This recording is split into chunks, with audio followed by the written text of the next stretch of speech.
Welcome to another video of learn with Praveen. आइए देखते हैं आज हमारे पास कौन सा क्वेश्चन है।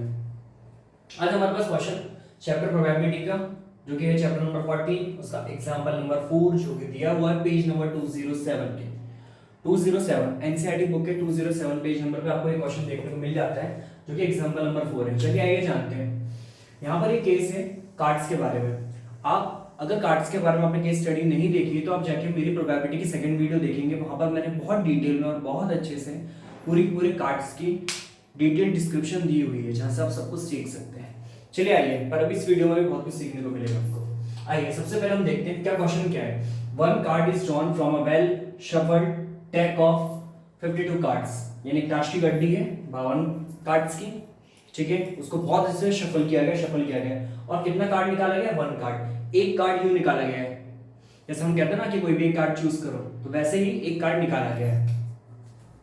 Calculate the probability that a card will be an ace, second not be an ace. पहले हमको प्रोबेबिलिटी कैलकुलेट करनी है किसकी, कि वो कार्ड एस हो। दूसरा किसकी प्रोबेबिलिटी कैलकुलेट करनी है कि वो कार्ड एस नहीं हो, ठीक है। सबसे पहले तो हम ये जानते हैं कार्ड्स के बारे में थोड़ा सा मैं एक छोटा सा ओवरव्यू दे देता हूं जो लोग इस वीडियो पर नए आए होंगे, ठीक है। हमको पता है कार्ड्स 4 into 13 यानी 13 के 4 सेट्स होते हैं, ठीक है, जिसमें एक स्पेड होता है, एक क्लब होता है, एक डायमंड होता है, एक हार्ट होता है, ठीक है।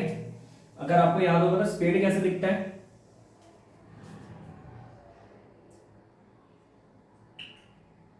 डायमंड ऐसा दिखता है, हार्ट यूं दिखता है, क्लब यूं दिखता है,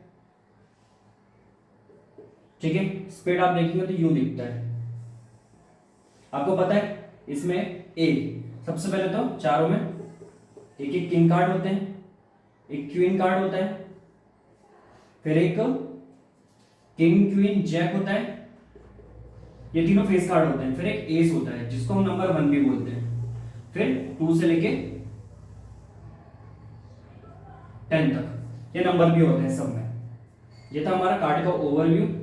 तो ऐसा करके 13 के सेट्स मिला के 52 कार्ड्स बनाते हैं। अब हम जानते हैं प्रोबेबिलिटी का फॉर्मूला क्या है। Probability of any event is always equal to favourable outcome upon total outcome, ठीक है। यहां पर हमारा फेवरेबल आउटकम क्या है? हम किसकी प्रोबेबिलिटी निकालने की बात कर रहे हैं? एस की। प्रोबेबिलिटी ऑफ गेटिंग एस, ठीक है। एस यानी इक्का, एक एस हमको एक यहां मिलेगा, एक यहां मिलेगा, यहां मिलेगा और यहां मिलेगा। तो टोटल फेवरेबल आउटकम्स कितने हैं हमारे? 4। टोटल आउटकम्स कितने होंगे? टोटल 52 कार्ड्स हैं, तो 52 चांसेस हैं अलग अलग कार्ड की। कुछ भी आ सकता है, किंग भी आ सकता है, क्वीन भी आ सकता है। इन सारे के सारे कार्ड में से कोई भी कार्ड आ सकता है। सारे के सारे टोटल कितने कार्ड्स हैं? 52 कार्ड्स हैं। तो टोटल आउटकम्स कितने हो सकते हैं? 52 आउटकम्स हो सकते हैं। फेवरेबल नंबर 4 क्यों था? क्योंकि हमारे आउटकम्स फेवरेबल हमको क्या चाहिए? एस एक स्पेड का, एक क्लब का, एक डायमंड का और एक इसका। तो टोटल कितना होगा फेवरेबल आउटकम? 4। यहां पर हम लिख देते हैं फेवरेबल आउटकम हमारे कितने हैं? 4। टोटल आउटकम्स हमारे कितने हैं? 52, ठीक है। तो 4 1 जा 4, 4 1 जा 4, 4 3 जा 12, तो 1/30, ठीक है। अब हम यहां पर निकालते हैं of not getting an S, probability of not getting an S, not S, ठीक है। नॉट एस को हम ऐसे भी रिप्रेजेंट कर सकते हैं, ये ऊपर जब लाइन बना लेते हैं नॉट का होता है। फेवरेबल आउटकम्स अपन टोटल आउटकम्स, ये तो हमारा कॉमन फॉर्मूला है, favourable outcomes upon total outcome. अब जानते हैं हमको कोई भी कार्ड चलेगा बट हमको एस नहीं चलेगा। हमको कोई, आई रिपीट, कोई भी कार्ड चलेगा बट हमको एस नहीं चलेगा। यानी हमको सारे कार्ड में से कोई भी कार्ड चलेगा, बस 1 2 3 4 कार्ड नहीं चलेंगे। यानी टोटल 52 कार्ड में से 4 कार्ड नहीं चलेंगे। तो मैं 52 में से यहां पर मैं लिखता हूं फेवरेबल आउटकम्स। यहां पर फेवरेबल आउटकम्स कितने होंगे? 52 में से 4 एस के हटा देंगे क्योंकि हमें एस नहीं चलेगा, तो होता है 48। तो टोटल तो हमको पता ही है कितना है, 52।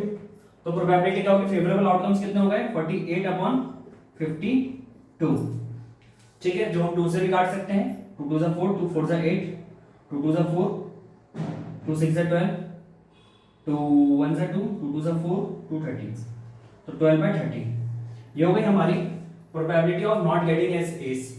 अब हम जानते हैं दोनों आपस में क्या है। अब ये था हमारे इस क्वेश्चन का सॉल्यूशन, यहाँ पर ये सॉल्यूशन खत्म हो जाता है। आइए हम इसके अलावा कुछ और कॉन्सेप्ट्स को स्टडी करते हैं। हम जानते हैं दोनों एक दूसरे के कॉम्प्लीमेंट्री है। कॉम्प्लीमेंट्री क्या होता है, जिसने मेरी पुरानी वीडियोस देखी उनको पता होगा। कॉम्प्लीमेंट्रीज क्या होते हैं, एक चीज का होना दूसरी चीज का ना होना। ठीक है, जैसे फॉर एग्जांपल या तो ये चीज होगी उसके अपोजिट में, या तो वो चीज नहीं होगी, तो दोनों एक दूसरे के क्या है कॉम्प्लीमेंट्री में। जैसे मैंने यहाँ पर क्या बोला था, एस की प्रोबेबिलिटी और नॉट गेटिंग एन एस, ये दोनों एक दूसरे के कॉम्प्लीमेंट्री हो गए ना, उल्टे उल्टे, और हमेशा इन दोनों का सम हमेशा 1 होता है। अब चाहिए कैलकुलेट भी करके देख सकते हैं। Probability of getting ace plus probability of not getting ace is always equal to 1। यहाँ पर कितना है 1/13 plus 12/13 is equal to 13/13 is equal to 1। आप देख सकते हैं। ठीक है, ये था हमारा एक कॉन्सेप्ट स्टडी करने का इस तरीके से। आप चाहे तो इसको दूसरे तरीके से भी निकाल सकते हैं, मैं बताता हूं कैसे। अब जैसे मान लीजिए आपको ये पता है प्रोबेबिलिटी ऑफ गेटिंग एस इतना है, अब आपको निकालना है probability of not getting an S. हम जानते हैं ये वाला जो क्वेश्चन है इसका कॉम्प्लीमेंट्री पेयर है। ठीक है, हमको क्या ये सब कैलकुलेट करने की जरूरत पड़ेगी सारे तरीके में? बिल्कुल भी नहीं पड़ेगी। देखते हैं, बताता हूं कैसे। ठीक है, अब आप देखेंगे हमको पता है probability of ace plus probability of not getting an ace is always equal to 1। हमको क्या चाहिए, probability of not getting an ace which will be equal to 1 minus probability of getting an S.